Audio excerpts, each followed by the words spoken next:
वसुदेवं सुतं देवं कंस चाणूरमर्दनम देवकी परमानंदम कृष्णम वंदे जगद्गुरु।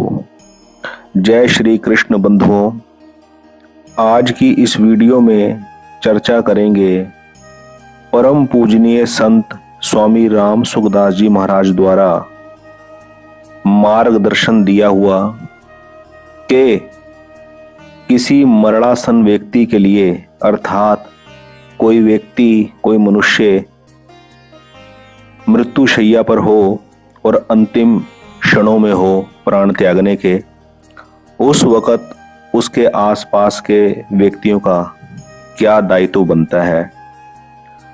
उनका दायित्व बनता है उस मरणासन व्यक्ति को श्रीमद् भगवत गीता के 8वें अध्याय का पाठ सुनाना।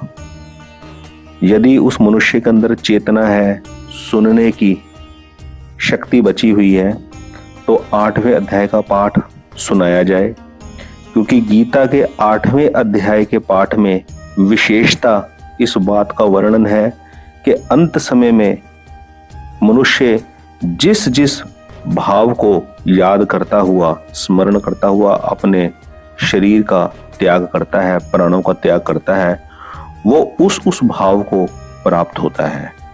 विशेषता 8वें अध्याय के 6ठे श्लोक में भगवान कहते हैं, यम यम वा अपि स्मरन भावम त्यजति अन्ते कलेवरम तम तम एव एति कौन्तेय सदा तत् भाव भावितः। हे कुंती पुत्र अर्जुन, मनुष्य अंत काल में जिस जिस भी भाव का स्मरण करते हुए शरीर छोड़ता है, वह उस अंत काल के भाव से सदा भावित होता हुआ उसको ही प्राप्त होता है, अर्थात उस योनि में चला जाता है।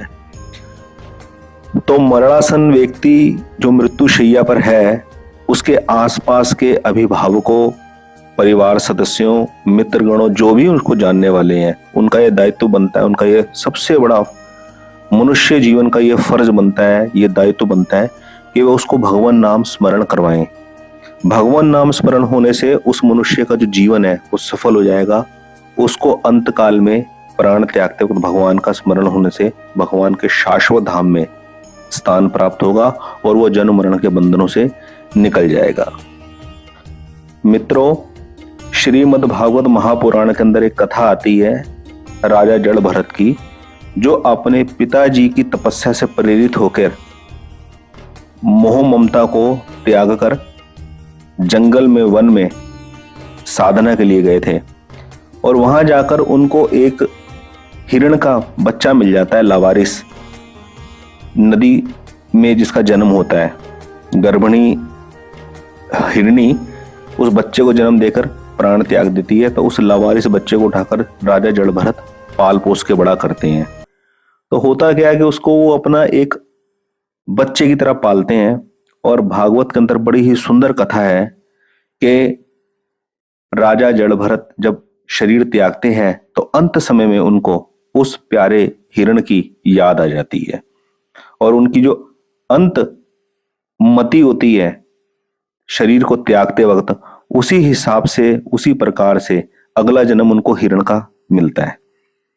तो अपने कल्याण के अंदर एक जन्म उनके लिए बाधा बन जाता है, क्योंकि अंत समय में उन्होंने एक पशु का ध्यान कर लिया, तो उनको मनुष्य शरीर से हटकर उस पशु योनि में जाना पड़ा, हिरण के शरीर में।